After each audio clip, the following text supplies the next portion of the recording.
Gravitation पर, मैं gravitation को रिवाइज कराऊंगा सीईटी के पॉइंट ऑफ व्यू से। ठीक है, मैं हूं फिजिक्स गुरु अवसार सिद्दीकी। चलिए स्टार्ट करते हैं सीईटी का ग्रेविटेशन टॉपिक। और आज हम बात करने वाले हैं इसके रिलेटेड जितने भी इंपॉर्टेंट फॉर्मुलेज हैं, तो वो एक जगह मैं कवर करूंगा, आप इसको अच्छे से लिखिए। ठीक है, क्वेश्चन आपको 100% यहीं से मिलेगा, एक लेक्चर एक क्वेश्चन आपको यहां से मिलने वाला है। तो सबसे पहले अगर हम बात करें तो first that is called as Kepler's formula. पहला जो टॉपिक है ये बेसिकली है केपलर्स फॉर्मूला से रिलेटेड। नाउ केपलर के हमने 3 लॉज पढ़े। फर्स्ट लॉ, केपलर का first law that is called as law of, जिसे हम बोलते हैं लॉ ऑफ ऑर्बिट, राइट। इसमें यह बताया गया था कि सन आपका किसी भी एक फोकस पर होगा। मान लेते हैं ये सन अभी यहां पर है, सन यहां पर है, इस फोकस पर है, लेट अस अज्यूम इसका नाम है F1।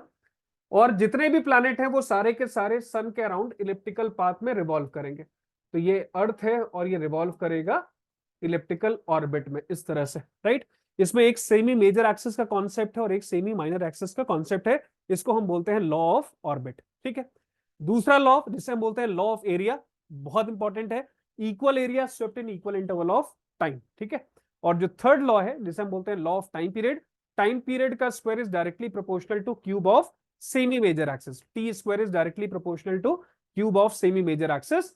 तो यहां पर देखिए T square is directly proportional to are cube, तो मैं लिख सकता हूं T1 अपॉन T2 का whole square is equal to R1 upon R2 का होल क्यूब। ये आपको ध्यान रखना है। ठीक है, चीजें क्लियर हो गई। अच्छा, अब ये टाइम पीरियड निकालते कैसे हैं तो उसको भी समझ लेते हैं। देखिए टाइम पीरियड निकालने का फॉर्मूला होता है distance upon velocity. So let us assume कि ये निकालते कैसे हैं या इनके बीच में एक रिलेशन कैसे आता है। तो आप इसे याद रखिएगा, T square is equal to 4 pi square upon GM into r cube. तो अगर मैं टी स्क्वायर आर क्यूब का ग्राफ बना दूं, तो यहां पर अगर मैं टी स्क्वायर और आर क्यूब का ग्राफ प्लॉट करता हूं, तो ये जो स्लोप आता है, स्लोप ये क्या होगा, 4 पाई स्क्वायर बाय GM, ये एक स्लोप कहलाता है। इसे हम बोलते हैं स्लोप, राइट। इसे ध्यान रखिएगा।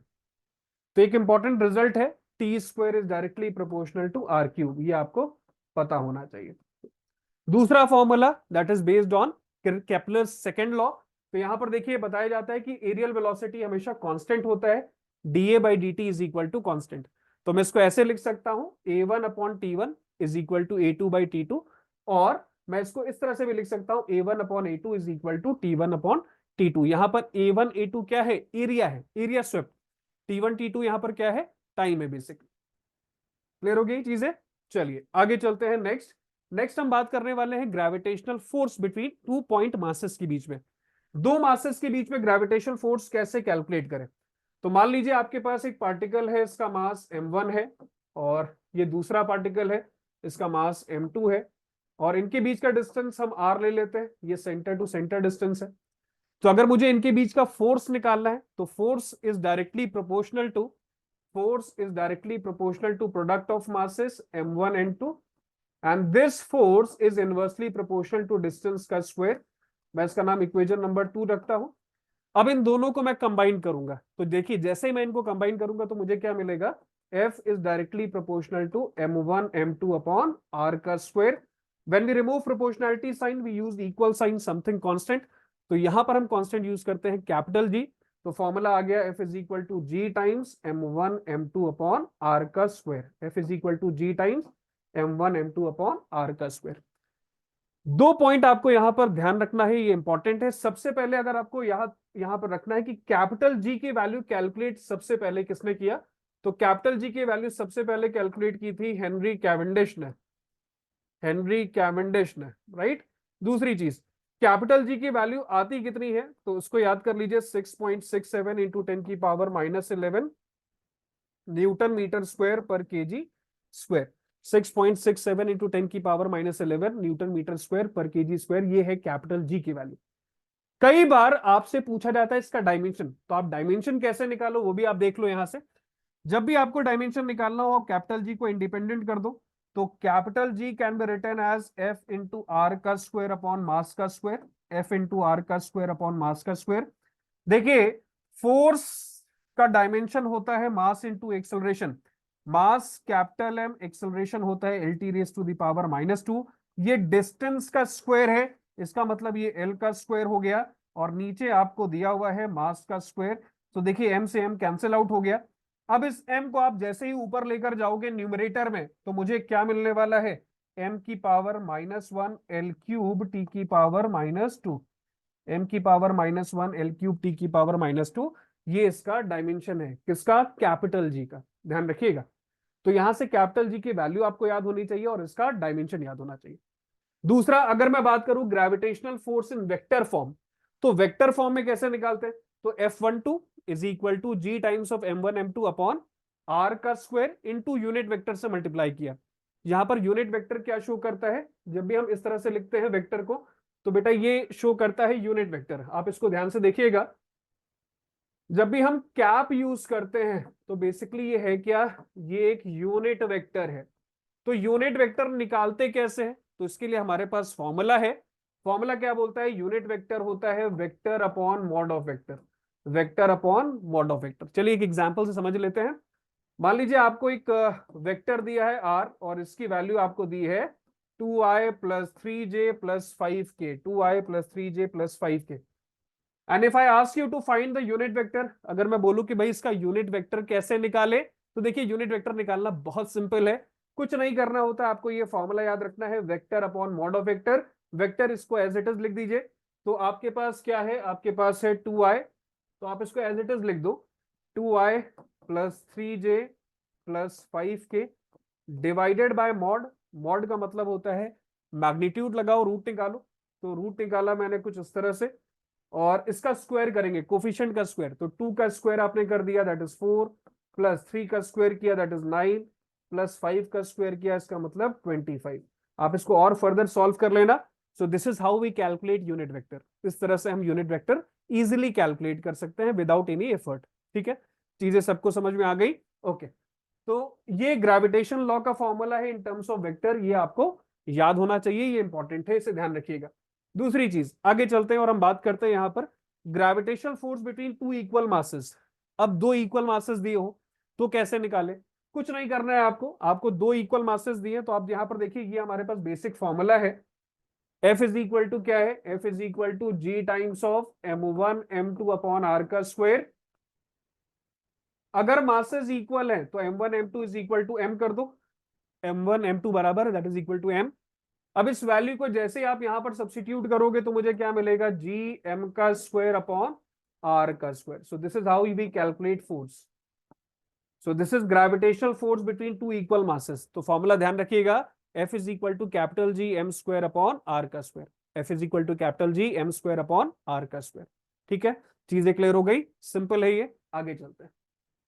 नेक्स्ट नेक्स्ट हम यहां पर बात करने वाले हैं ग्रेविटेशनल कांस्टेंट। अभी जस्ट हमने सीखा ग्रेविटेशनल कांस्टेंट कैसे निकालते हैं, तो इसका फॉर्मूला आपको याद होना चाहिए, that is G is equal to F r का स्क्वायर अपॉन मास का square. G is equal to F r का स्क्वायर अपॉन मास का स्क्वायर। तो ये वैल्यू अगर आपको याद है तो हमारा काम बन जाएगा। ठीक है, कैपिटल जी की वैल्यू। नेक्स्ट हम बात यहाँ पर करने वाले हैं एक्सेलरेशन ड्यू टू ग्रेविटी। ये एक बहुत इंपॉर्टेंट कॉन्सेप्ट है, इसको बहुत अच्छे से हम समझते हैं, एक्सेलरेशन ड्यू टू ग्रेविटी। चलिए इसके लिए बेसिकली मैं यूज करूंगा व्हाइट बोर्ड। चलिए यहां पर देखते हैं, टॉपिक का नाम है एक्सेलरेशन ड्यू टू ग्रेविटी। इसको अच्छे से समझना, acceleration due to gravity. Okay, acceleration due to gravity. ठीक है, बहुत इंपॉर्टेंट कॉन्सेप्ट, और इसको हम समझते हैं डिटेल में। तो यस, अब ठीक, यहां पर देखो ये हमारे पास अर्थ सरफेस है। तो बेसिकली ये अर्थ है और इसका रेडियस है कैपिटल आर। मैं मान लेता हूं इसका रेडियस कितना है, कैपिटल आर। आपने यहां पर एक बॉडी को प्लेस कर दिया, ये एक आपकी बॉडी है और इसका मास है स्मॉल एम। नाउ इस बॉडी का वेट होगा, और ये वेट हमेशा कैसे लगेगा, डाउनवर्ड, कुछ इस तरह से ऐसे लगेगा ना, डाउनवर्ड वेट लगेगा। तो वेट निकालने का फॉर्मूला क्या होता है, W is equal to m g. इसका नाम रखा है इक्वेशन नंबर 1। ठीक है, इस बॉडी के बीच में, अर्थ के बीच में एक फोर्स लग रहा होगा, ग्रेविटेशनल फोर्स लग रहा होगा। तो ग्रेविटेशनल फोर्स कैसे निकालते हैं, F is equal to capital G capital M small m upon distance का स्क्वायर। ठीक है, ये दो फोर्सेस आपके लग रहा है। अब इन दोनों फोर्सेस को मैं इक्वल कर दूंगा, इक्वेट कर दूंगा, तो मुझे क्या मिलेगा, ध्यान से देखना। मुझे मिलेगा mg is equal to capital G capital M small m upon are का स्क्वायर। ये मास से मास कैंसिल आउट हो गया, तो क्या बचेगा हमारे पास, small ji is equal to capital G capital M by are का square. Small ji is equal to capital G capital M by are का स्क्वायर।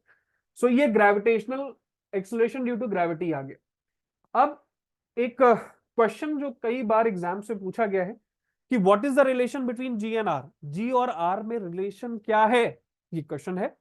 तो पहला ऑप्शन दिया हुआ है G is directly proportional to R, दूसरा option दिया है G is inversely proportional to R का स्क्वायर, तीसरा ऑप्शन दिया है G is directly proportional to are cube, चौथा ऑप्शन दिया है G is directly proportional to R का स्क्वायर।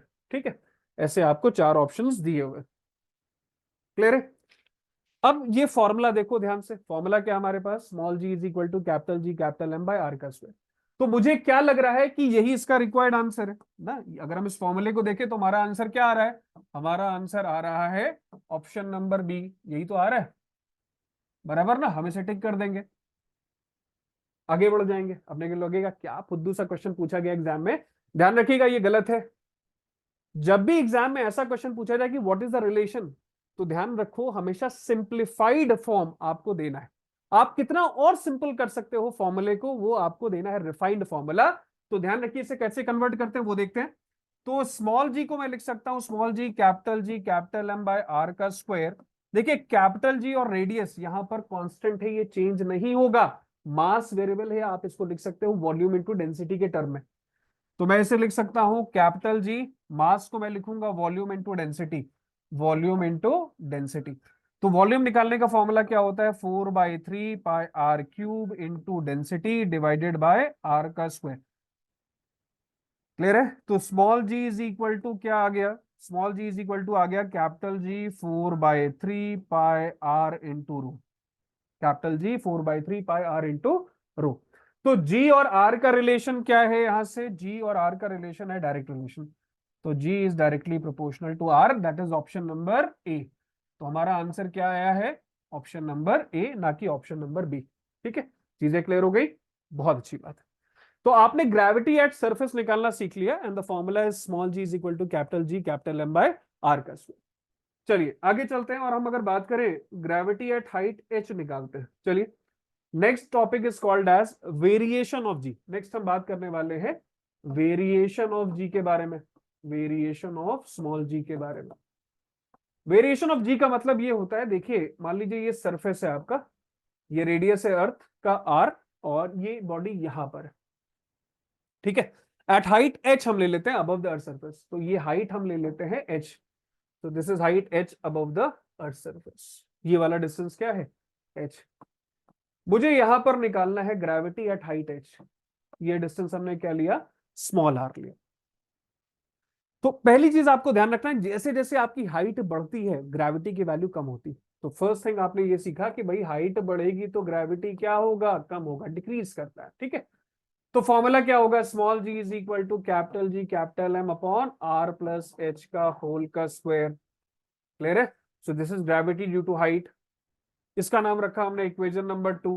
इक्वेशन नंबर 1 अभी जस्ट हमने डिराइव किया, क्या है, जी एम अपॉन आर का स्क्वायर, अरे है ना, इसका नाम रखा इक्वेशन 1। नाउ डिवाइड 2/1, डिवाइड 2/1, 2/1 को डिवाइड कर दो, चलो बताओ मुझे क्या आएगा। तो G H upon G can be written as G M upon are plus H का होल का square divided by G M upon are का square, G M cancel out, तो मुझे क्या मिलेगा, R upon are plus H का whole का square. तो यहां से मैंने जी एच निकालना सीखा, तो जी एच की वैल्यू क्या आ गई वो देखते हैं। तो जी एच की वैल्यू क्या आ गई, यहां से देखिए, g h can be written as g r upon are plus H का होल का स्क्वायर। तो एक फॉर्मूला आपको ये याद रखना है, that is acceleration due to gravity at height h. क्या है formula, g H is equal to g r upon are plus H का होल का स्क्वायर। इसको आप और भी सॉल्व कर सकते हैं, तो आप एक फॉर्मूला और याद कर लो, G H is equal to G bracket में 1 - 2h upon are, 1 - 2h upon are. ये दो फॉर्मूले आपको ध्यान रखना है।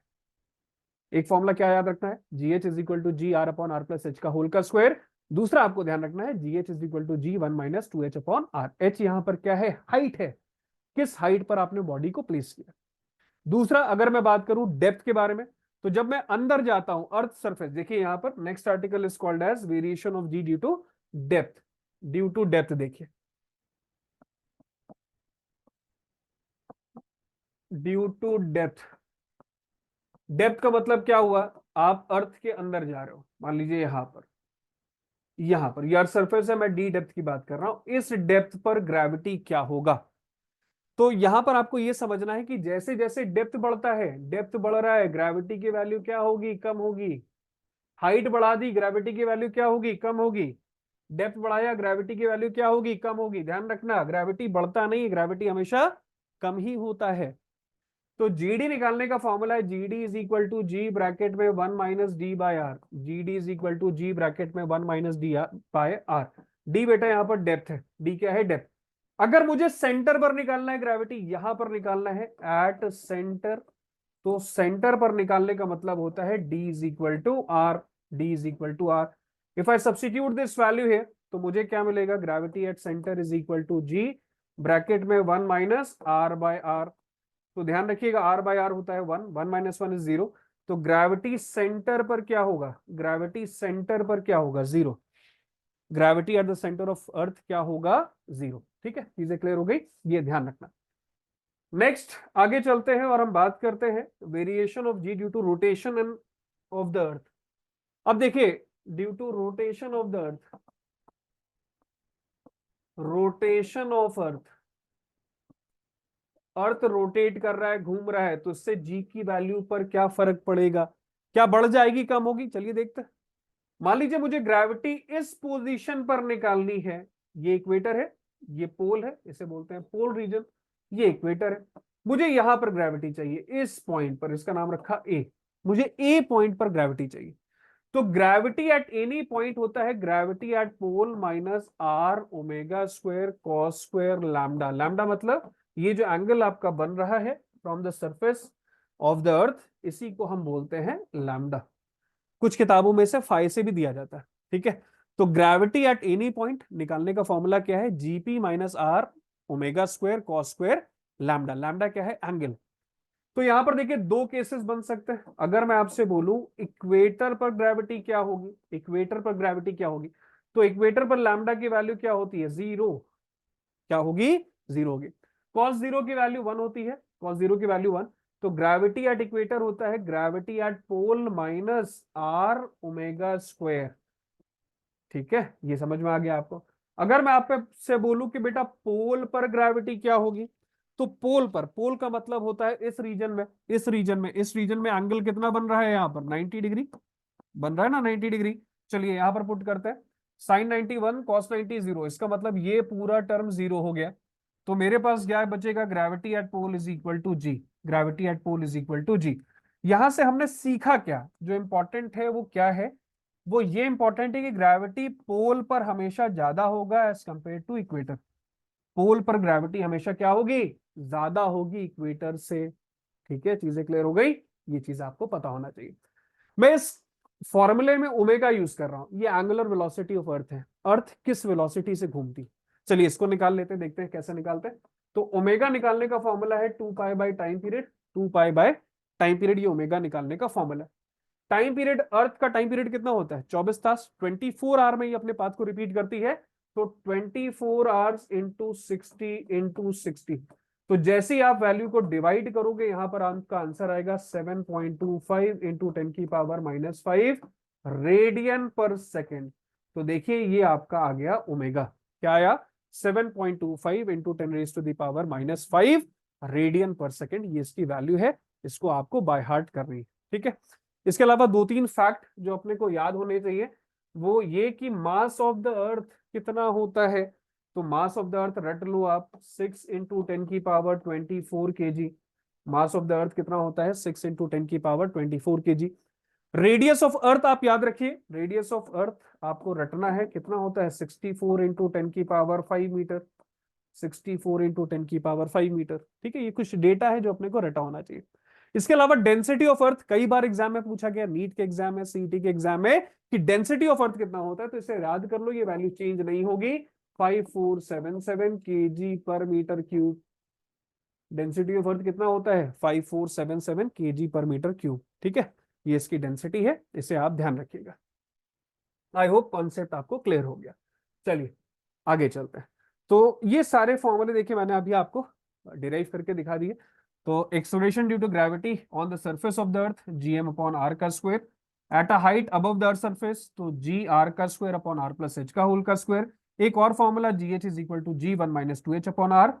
मैंने डेप्थ का फॉर्मूला आपको बताया, GD is equal to G1 minus D by R. इसी तरह से हमने लैटिट्यूड का फॉर्मूला देखा, लैटिट्यूड का फॉर्मूला क्या होता है, G minus r omega square cos square theta और कॉस स्क्वायर लैम्डा। ठीक है, यहां तक चीजें क्लियर है आपको। चलिए आगे चलते हैं।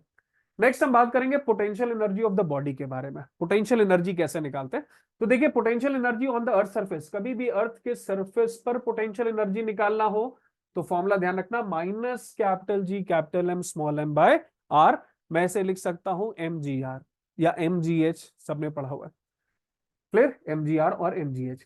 Now potential energy of the body revolving around the अर्थ, मान लेते हैं कोई बॉडी है जो अर्थ के अराउंड रिवॉल्व कर रहा है, घूम रहा है, तो उसका पोटेंशियल एनर्जी हम कैसे निकालें, तो उसका पोटेंशियल एनर्जी निकालने के लिए हम क्या करते हैं, ये फॉर्मूला होता है minus capital G capital M small m upon are plus h, क्योंकि ये बॉडी अर्थ के सरफेस पर यहां पर एट हाइट h इस तरह से रिवॉल्व कर रहा है, कुछ ऐसे घूम रहा है। तो फॉर्मूला क्या है, minus capital G capital M small m upon are plus H. R क्या है, रेडियस, एच क्या है, height of the body, right. Next है escape velocity of the body. अब ये स्केप वेलोसिटी क्या होता है यार, ये वो वेलोसिटी है जिस वेलोसिटी से आप रॉकेट को लॉन्च कर दो, तो ये रॉकेट है हमारा, इसको हमने लॉन्च कर दिया, तो under the effect of gravity को ये छोड़कर, यानी कि ग्रेविटेशनल फील्ड को छोड़कर ये बाहर चला जाएगा। कहाँ गया, नो आइडिया, आप इसे ढूंढ नहीं सकते, एक बार आपने इसे लॉन्च कर दिया तो ये गया। तो ये वेलोसिटी कितनी होती है, 11.2 किलोमीटर पर सेकेंड।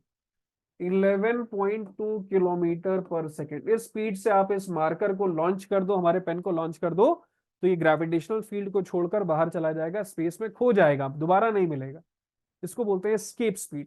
ठीक है, तो स्केप स्पीड का फॉर्मूला याद रखिएगा, √2 gm/r या √2 gr, √2 gm/r और √gr। Next one is called as critical velocity. इसको हम ऑर्बिटल वेलोसिटी भी बोलते हैं, क्रिटिकल वेलोसिटी, इसको कुछ किताबों में हम ऑर्बिटल या ऑर्बिटल वेलोसिटी भी बोलते हैं।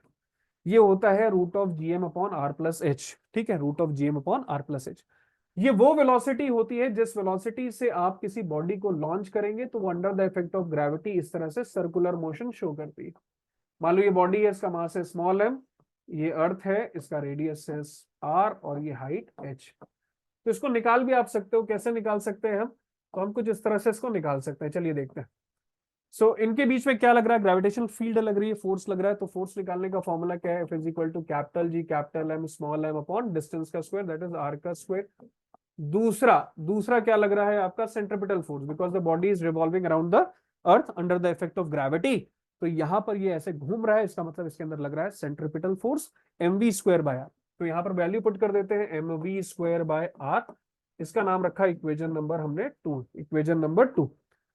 दोनों को इक्वेट कर दीजिए, दोनों को इक्वल करिए, मुझे क्या मिलेगा, capital G capital M small m upon are का square is equal to mv²/r। R से आर उड़ा दिया मैंने, एम से एम उड़ा दिया, तो v² इज इक्वल टू क्या आ रहा है, gm/r आ रहा है।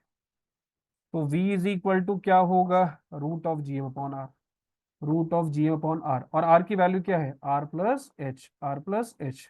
ठीक है, देखो यही फॉर्मूला है √gm/r+h। तो यहां पर देख लेते हैं, √gm/r+h। आप इसको स्मॉल g के टर्म में भी लिख सकते हो, क्या है, √g r+h, √g r+h। तो ये स्मॉल g के टर्म में भी आप इसको अच्छे से लिख सकते हो। ठीक है, चीजें क्लियर है आपको, ओके।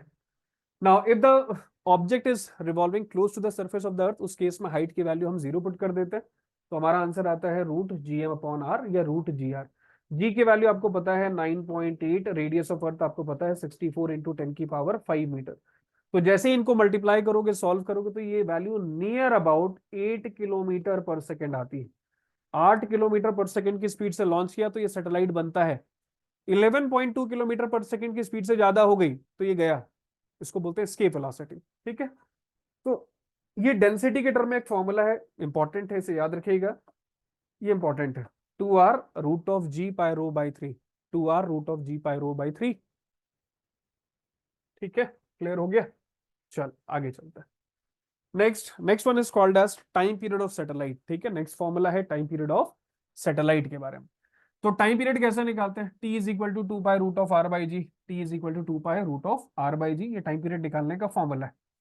हाइट निकाल, अगर हाइट h है तो उस केस में क्या लिख सकते हो आप? r+h का होल क्यूब लिख देना बाय gm, इस फॉर्म में भी निकल सकता है।